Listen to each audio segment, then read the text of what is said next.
Bom, então pessoal, vamos aqui à quarta parte da minha história como testemunha de Jeová. Então, no anterior nós falamos ali como eu comecei a entrar em problemas na congregação, né, em conflito ali com o coordenador, que era o irmão Magalhães. Eu vou detalhar algumas coisas aqui. Como lembra que eu falei de Marcos 10:45? Então eu via o modo como esse irmão agia e eu não via o exemplo de Cristo nele. Como que é com o homem nessa situação ele podia estar servindo como coordenador ainda da congregação, sendo manda-chuva lá, se ele não tinha humildade nenhuma. Não respeitava as pessoas, fazia as coisas do jeito que ele achava que tinha que fazer e achava que era o dono do salão. Então esse irmão, eu entrei em muito conflito com ele. Uma vez ele começou a querer quebrar o salão do reino, a destruir, porque ele queria mudar o local, né, dos banheiros, né, da casa de banho aqui em Portugal, para uma escadaria lá embaixo no salão. E a gente conversou, vamos analisar, tal, né, os anciãos, e até me chamaram nessa reunião, era servo ministerial e participei, opinei junto ali, tal. Beleza, ficou resolvido de que íamos conversar, por exemplo, com o irmão da CRC, da Comissão Regional de Construção, antigamente, né, e que era um irmão ali de perto de Ribeirão Preto. Nada, no outro dia ele já começou lá a quebrar e fazer tudo do jeito que ele queria. E eu falei, irmão, mas nós não combinamos que ia esperar o irmão lá? Não, mas eu já quis fazer assim. Ele era assim. Então ele não seguia nem as orientações da própria organização. E eu ficava fulo da vida com isso. Né? Eu era muito chato, porque eu era novo e via aquilo ali como uma verdade e queria que as pessoas seguissem da forma correta, à risca, né?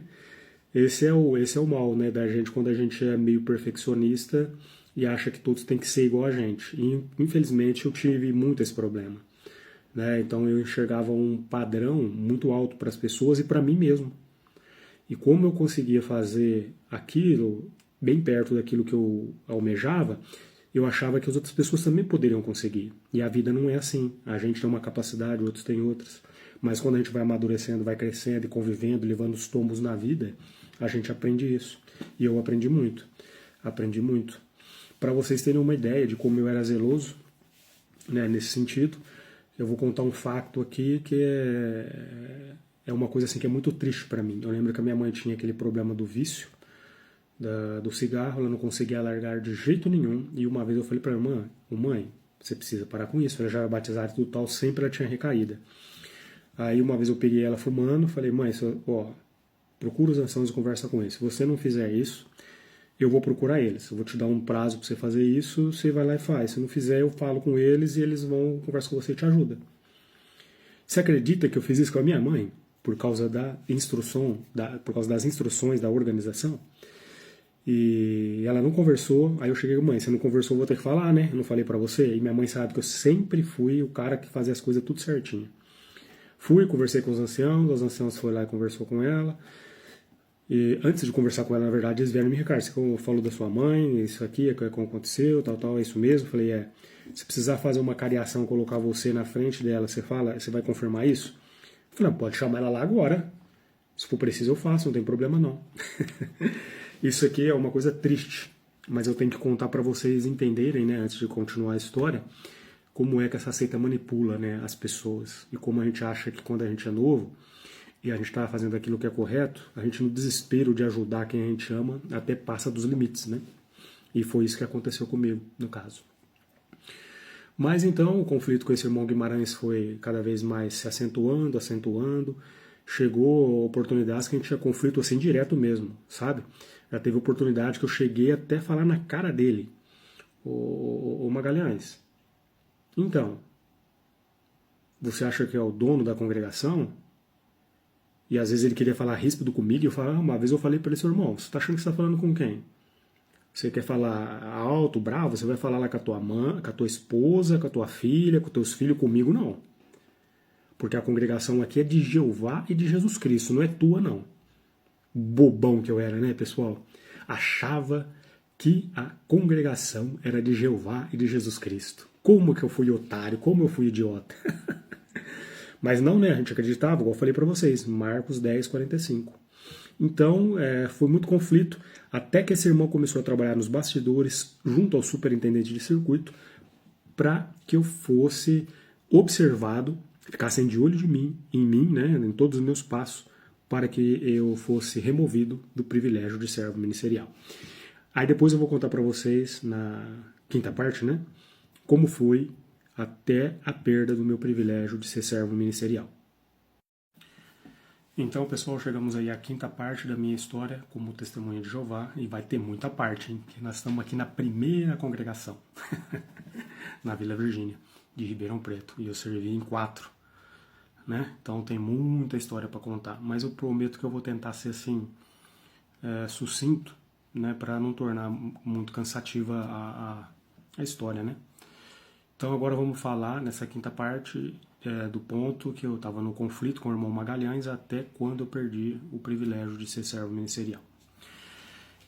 Então o Magalhães começou a trabalhar nos bastidores para fazer com que eu perdesse o privilégio e levou ao caso meu superintendente de circuito, né, que eu era muito rebelde, que eu não respeitava os anciãos, aquela conversinha fuleira, né, que eles têm quando você os confronta, né? Que eles não conseguem, não têm humildade, né? Eles acham que é só eles que estão certos.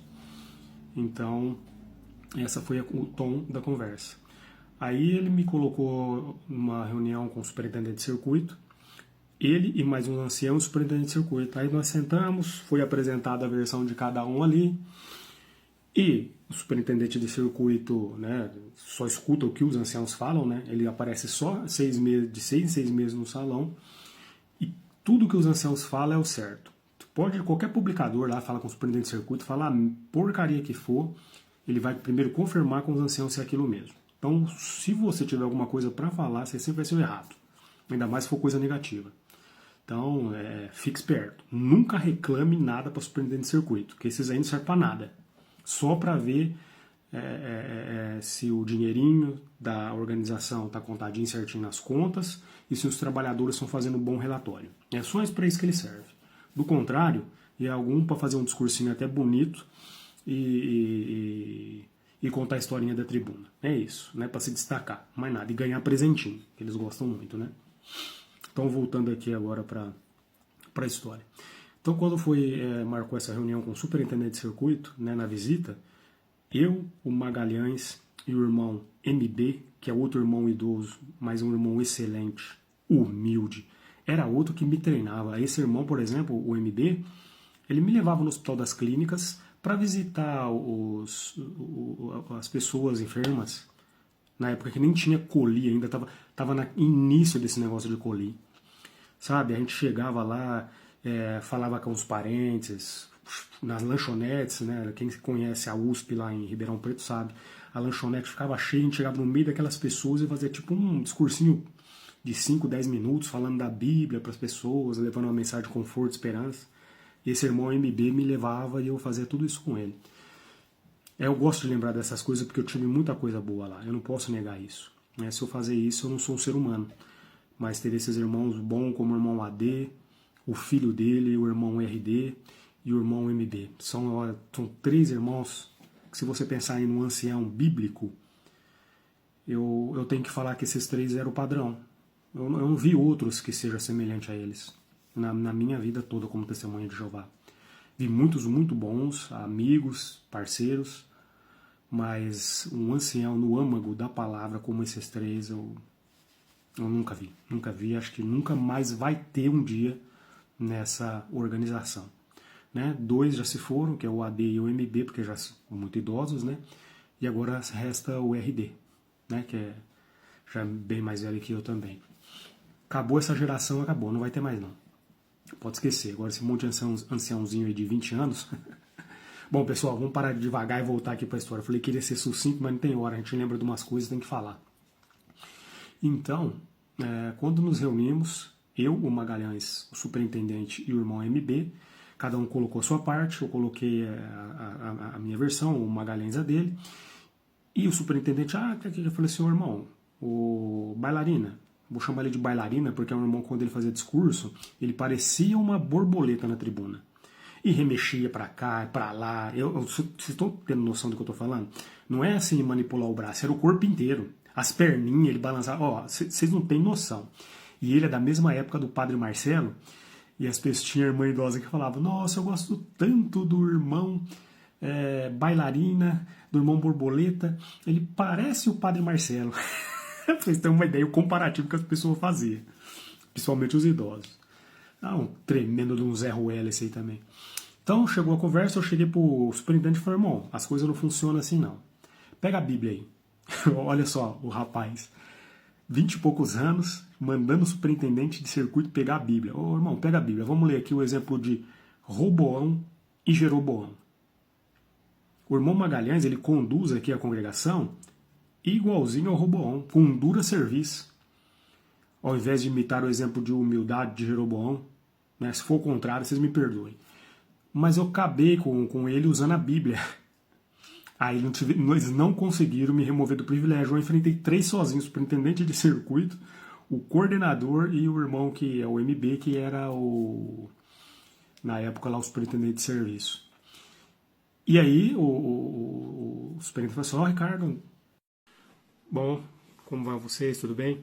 Então, não sei por que cargas d'água, o TikTok eu estava gravando direto pelo aplicativo, estava cortando meu vídeo às vezes com 5, 6 minutos, depois que eu fui perceber só na 5ª parte.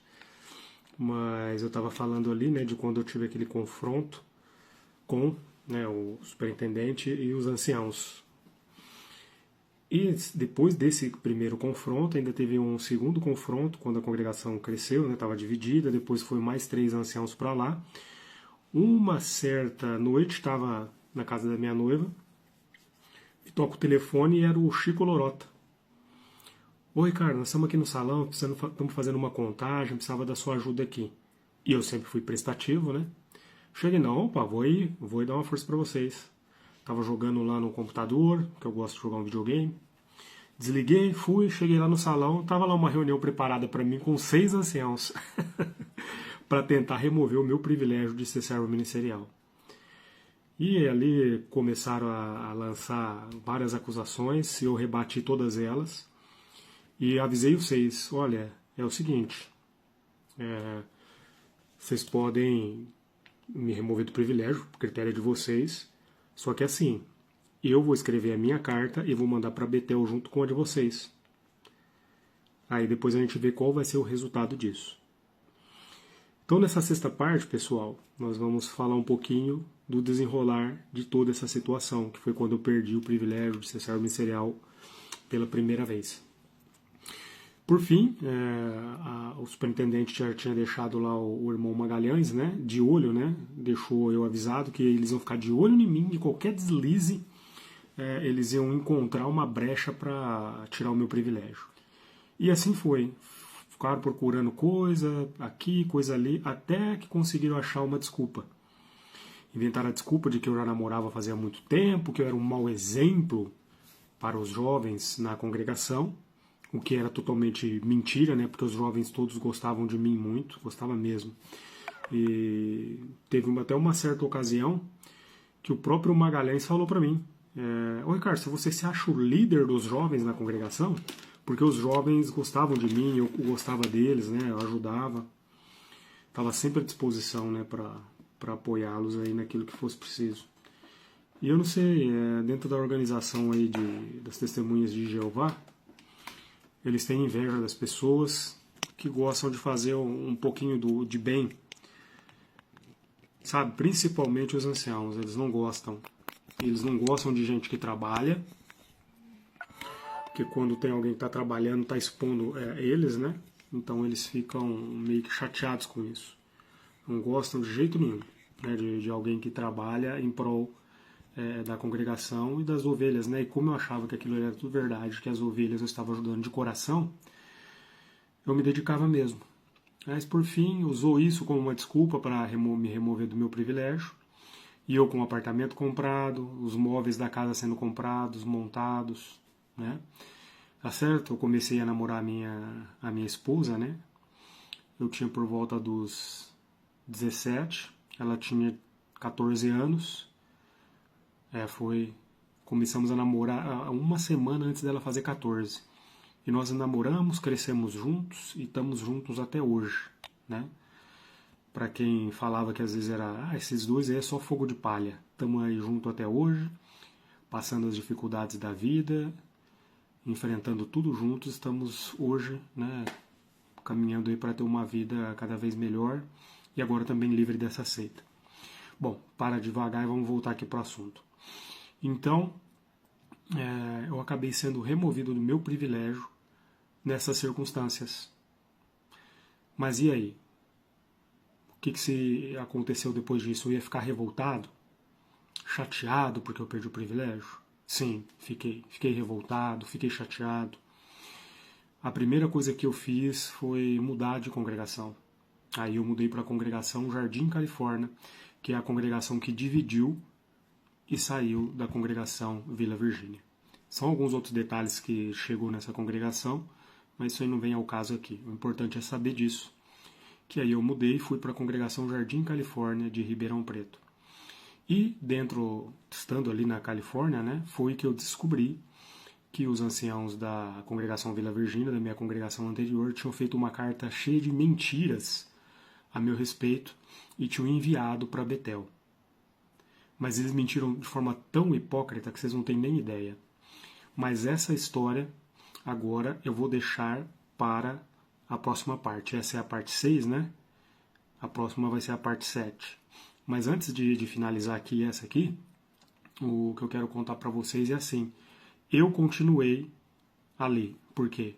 Eu me convenci de que, de uma forma ou outra, eu também poderia ter feito o que era errado. Também exagerei, ponderei, aí eu pensava comigo. Né? Porque tem gente que fala, como que você ficou enganado então aí tanto tempo? É simples, pessoal. Porque quando você estuda bastante a Bíblia, vê alguns princípios bíblicos e procura colocar isso na sua própria vida, você vê que até os homens lá do passado, que eram servos leais, sofreram e foram perseguidos por pessoas da sua própria família. Por exemplo, o José lá, que os irmãos dele venderam ele para o Egito. Quer um exemplo melhor do que esse? Eu olhava para aquele ali e falava, quem é o Ricardo Cândido na fila do pão perto do José do Egito? Se ele sofreu, foi perseguido pelos próprios irmãos, imagina eu, que nem irmão meu essas pessoas são de verdade, né? Dentro da congregação. Então, isso é coisa que pode acontecer. Eu tenho que ter humildade e aceitar a disciplina, mesmo que eu não concorde com ela. Esse era meu pensamento, pessoal. Assim, de coração eu falo isso, porque era o que eu sentia. E eu queria trabalhar, então, para quando eu fosse recomendado novamente, para ser melhor ainda, ser um servo ministerial melhor e, quem sabe, ser um ancião. Aí essa história vai ficar para as próximas partes, tá bem? Um abraço aí para vocês.